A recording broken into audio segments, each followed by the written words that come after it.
Каир Шахтинский, сельский округ какой-то. Биосити Токио, это за Ханшатыром? Да-да. Вот по улице я не знаю.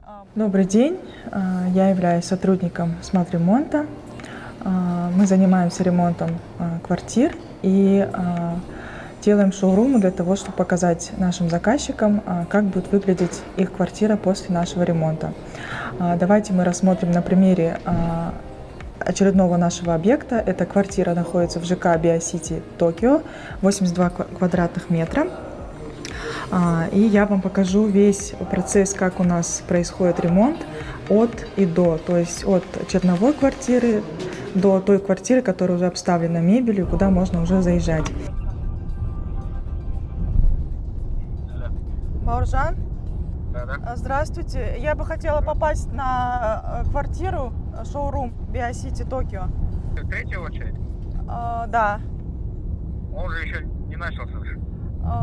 Я знаю, я вот комплектатор этого объекта, и хотелось бы туда попасть сейчас. Я в тот вот раз... туда собираюсь идти. Вы где?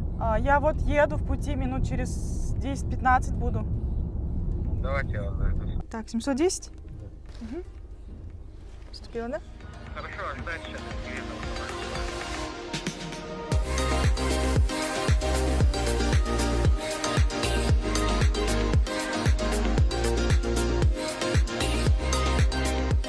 Это к тому, что многие думают, что дизайнер это такая работа, там подбирать цвета, диванчики.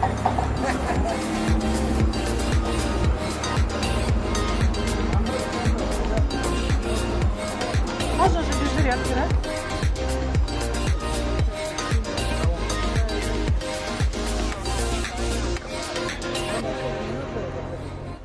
Просто сейчас по грязи будете, по пыли идти, там лучше пройти метров Да, 15. мы в тот раз так и заходили. Блог такой про ремонт, про дизайн, про гнездышко называется аккаунт. Как раз вот рассказываю про то, как ваше гнездышко сделать красивее, удобнее.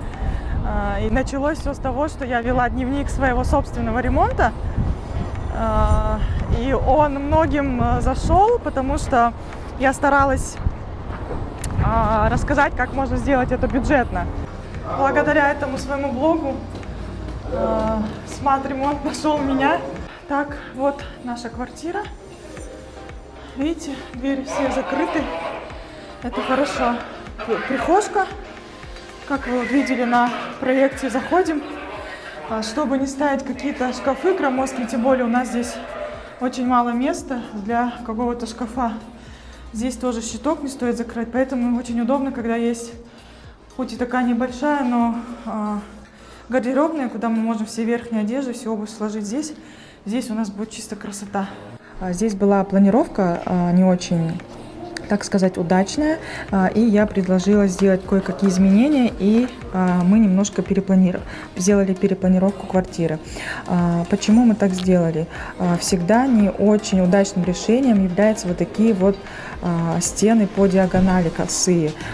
Почему это неудобно? Потому что завтра в такие места мы ничего не сможем поставить из мебели. То есть такой угол всегда не есть хорошо в интерьерах. Старайтесь делать прямые ровные углы. Вот этот коридор, где мы закрываем стену, и это будет частью гардероба, который будет хозяйский гардероб.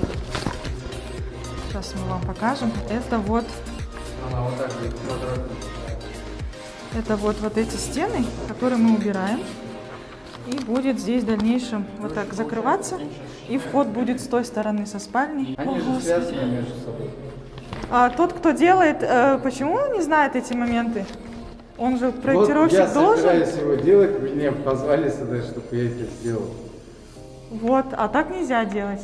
Как Говорите вы, что вот эту сносить стену нельзя, потому что это снесется. Нет, конечно, вот эту стену как мы снесем, если она с связки, любой кладка с связками на бриге. Здесь идет отделка в пакета лофт.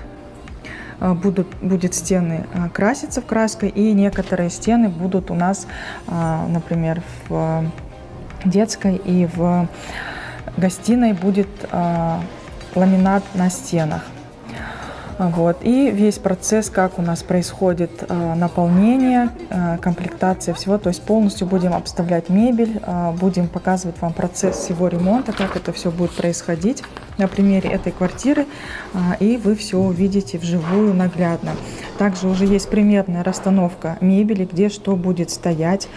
Это все я заказываю и параллельно буду показывать вам, как это все происходит, какую мебель я выбрала, почему, каких размеров и что куда у нас будет ставиться. Также все заранее продумывается на моменте планировки квартиры, на моменте, вот когда только строительная бригада заходит, продумывается вся электрика, вся разводка, все освещение, где что будет стоять и где будет какая розетка. Почему это важно именно сейчас? Потому что завтра, когда мы будем заставлять мебель, чтобы не получилось так, что розетка окажется за диваном или посудомоечную машину нельзя будет установить в нужном нам месте, потому что за посудомойкой, за встроенной любой техникой не должно быть никакой розетки. Она всегда должна находиться сбоку от техники. Поэтому все эти моменты нужно учитывать и делать правильное расположение всех розеток, чтобы у нас хорошо, удачно встала и техника, и мебель. И какие-то полезные фишки дизайнерские я буду с вами делиться, как что правильно сделать с точки зрения дизайна, с точки зрения цветовых каких-то решений, как правильно сочетать цвета. И по эргономике тоже все нюансы буду с вами делиться. Да. Садится, ламинат к нему подойдет. И тогда не надо вот это полностью расстилать. Логично? Да. Нет, просто, брат, любой затыльный сразу var. Конечно, конечно. Kaç yıldan боласың? Ақтөбе. Вот, почти земля. Ты откуда? Костанай. А? Костанай. Почти земля. На сегодня все, работа закончилась. Теперь ждем решения от прораба, что там нужно внести, какие изменения. И дальше уже будет процесс самого наполнения, с которым будем тоже делиться. Так что оставайтесь с нами. Всего доброго. До новых встреч.